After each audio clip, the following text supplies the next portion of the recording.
Okay, I'm going to go over how viruses make their DNA.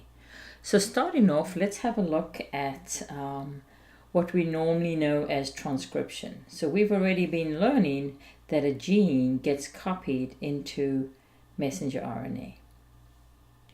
So the messenger RNA that we make is the equivalent of plus RNA. And plus RNA is going to be then go off to the ribosome. And this process is known as transcription. So the enzyme that did that is known as RNA polymerase. And in this case, in normal cells, it used a DNA template. So another name for it would be DNA-dependent RNA polymerase. Well, what if the template was RNA?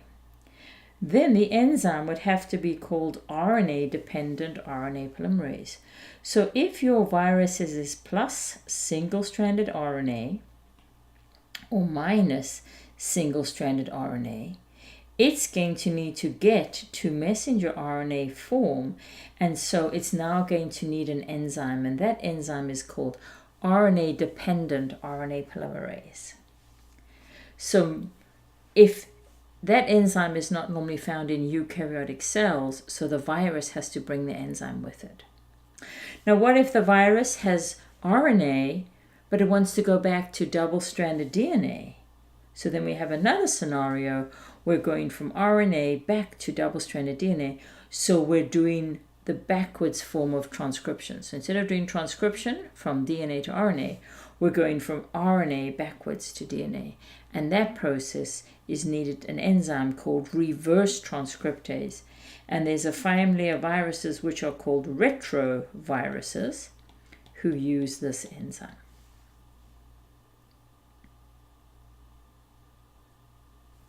So it's all about how we go into, how we classify our viruses is then our different virus families.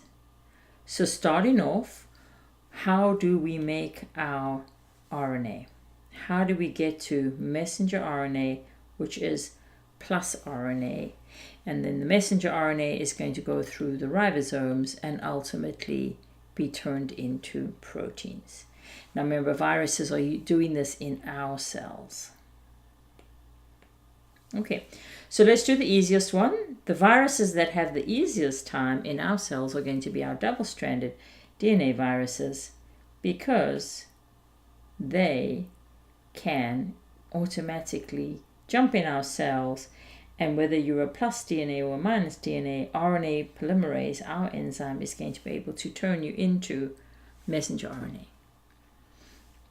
Even your single-stranded DNA, which is your next family, single-stranded DNA, the group 2, can go using DNA polymerase, go into double-stranded DNA, and then ultimately make their messenger RNA.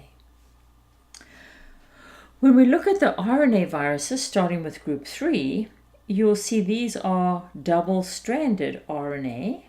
So double-stranded RNA.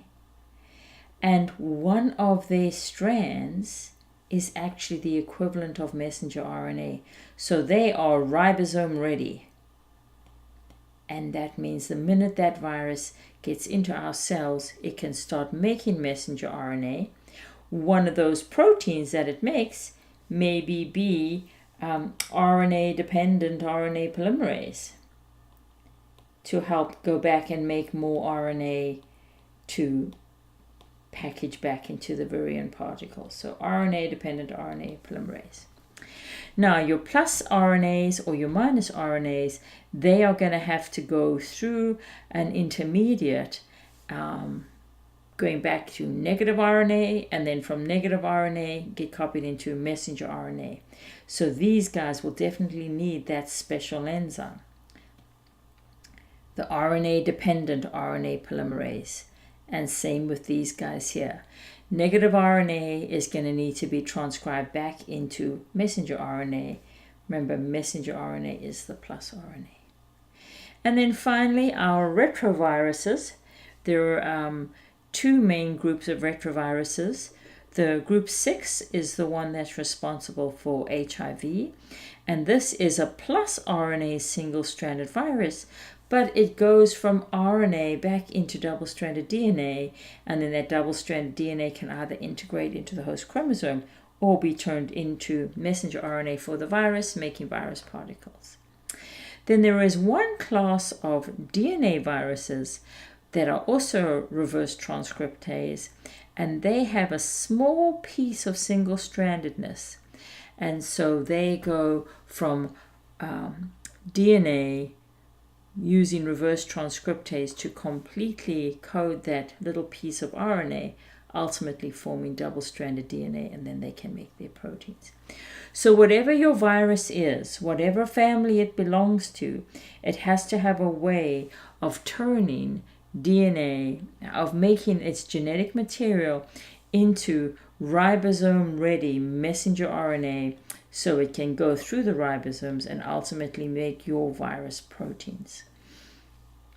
If you're any of the viruses that have to have a special enzyme, when you package to leave the cell, you're going to take some of the enzyme with you so that you can have it ready when you infect the next cell. So this is a nice summary. Hopefully that helps.